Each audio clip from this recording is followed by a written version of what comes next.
They showed up to Star Wars Celebration dressed as Indiana Jones, just with their fingers crossed. With their fingers crossed, hoping y'all were gonna be here. How's it feel to be out here? It's wonderful. It's fantastic. Incredible.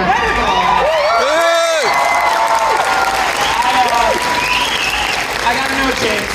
So you're sort of taking over director's duties from Steven Spielberg. No pressure, no big deal. No big deal. What did you feel like you had to nail to both make this an Indiana Jones movie, a classic Indiana Jones movie, but also kind of make it your own movie, and a movie that you're making with this new collaborative team? Well, Steven's work is something, I mean, these movies are something I grew up with. I saw the first Indiana Jones in upstate New York when I was 17 years old, and it changed my life. Also, Steven's work and George's work has been a part of my life ever since I had a Super 8 camera in my hand with my teens. So that in some ways, I felt like, yes, it's a big job taking over for Steven, but in other ways, his style is something I've been studying and admiring all my life. So it was just a matter, and it's been a huge influence on my work even before I stepped into a movie like this. So I tried to just stay inside my own voice, but also, I mean, as I think people will see when they see the film, the first 25 minutes or so is me doing my very best to channel Steven 100%.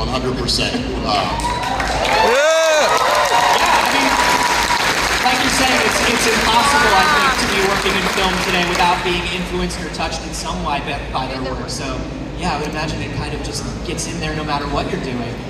Okay, now's the part where I ask things and you say, very little. Tell us about your characters. Yes. This is Helena, and I play Jürgen Voller. I'm German. From the 30s, if that rings a bell. I'm also a scientist. I think that's all I'm allowed to say. Great, perfect. That's actually about 15 words more than I thought you'd be able to. So we're doing good. Phoebe, how about you? I play. Wow! Hi everyone. Unbelievable.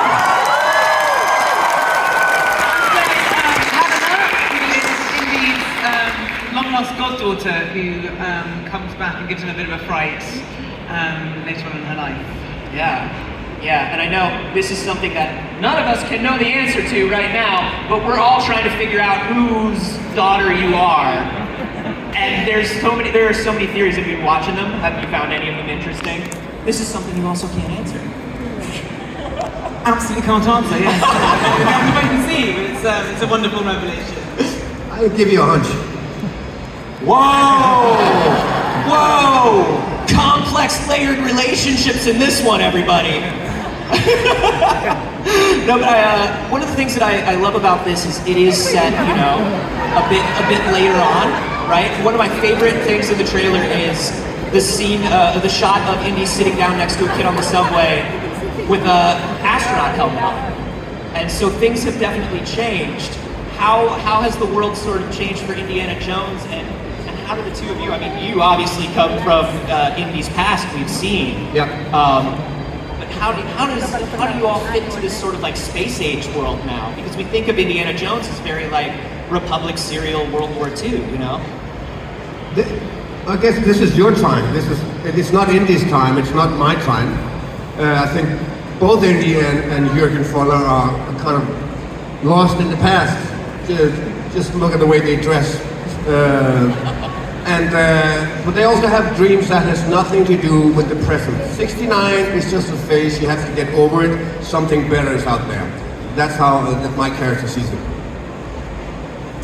Well, it's a great point. The 60s are a kind of huge period of change from a kind of, it's the arrival of modernism, it's the arrival of cynicism, it's the arrival of real politics and triangulation and wars where we're not even sure who we're rooting for anymore, and the Cold War and nuclear power and moon landings. And so one way or another we were going to have to make a movie that took place in this period. So the movie is really interesting the way as it opens, and you find Indy, it's no longer fashionable, that kind of hero.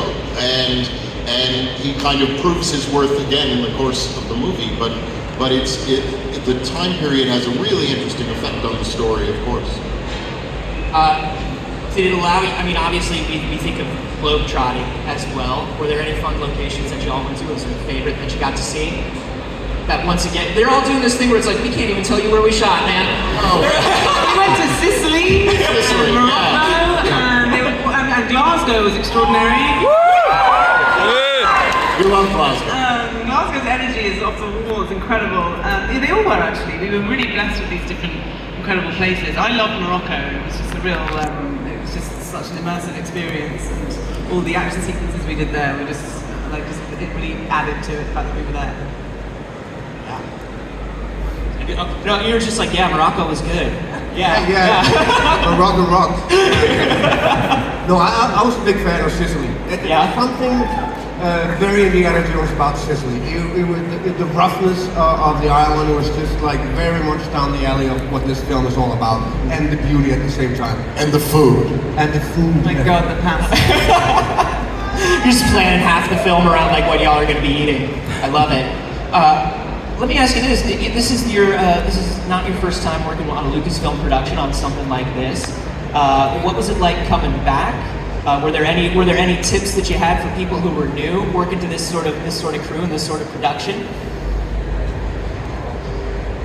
Well, I mean, it's such an extraordinary thing working on movies that have this scale, and it's such a gift to be able to experience that. And I thought that I might be sort of a bit more prepared, having done Solo and seen something on that scale, but I wasn't.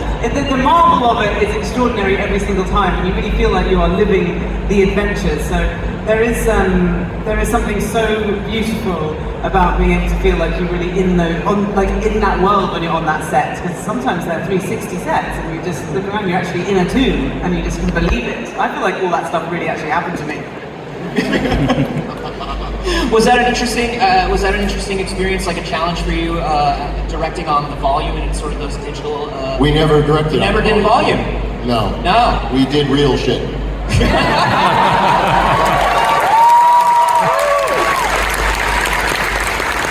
That's amazing. That's great. So. I don't even know what volume is. It's a miraculous LCD screen that creates a background behind you, and they don't have to build it. Yeah, I did that. We built it, or Yeah, we went. you did that. You've seen that, yeah, for sure, But not on indie. I love that. That's cool. Have you two seen your characters being cosplayed here yet? This is the first room I'm in, so Yeah. if anyone is Look my around. character, raise their hand. A Jürgen Waller cosplayer would scare me. They should be careful. I'm not sure we want to find him. No, apparently Not not. yet. No. They're out there. Have you seen pictures of people cosplaying your characters? Oh yeah, no. Oh, yeah. I've seen something of you. Yes, little midriff kind, the mid picture one. Oh, I can't wait. Feel yourself. Amazing. Well, I want to ask you all, is there anything that you'd like to tell the audience, anything you'd like to say to the people at home about this movie? Anything you'd like to say to the fans before they go? We hope you love it. We loved making it. I mean, it's not complicated. It was a real, it was a thrill, not just the scale of the movie, but to work with a legend like Harrison, producers like Kathy Kennedy, George Lucas, Steven Spielberg, and to have the miraculous John Williams at 91 years old, writing a kick-ass score. 2 hours of music by that man. Wow. So fasten your seatbelts. We can't wait for you to see it. Oh my gosh. We're all so excited. Thank you so much. James Mangold, Phoebe Waller-Bridge, Matt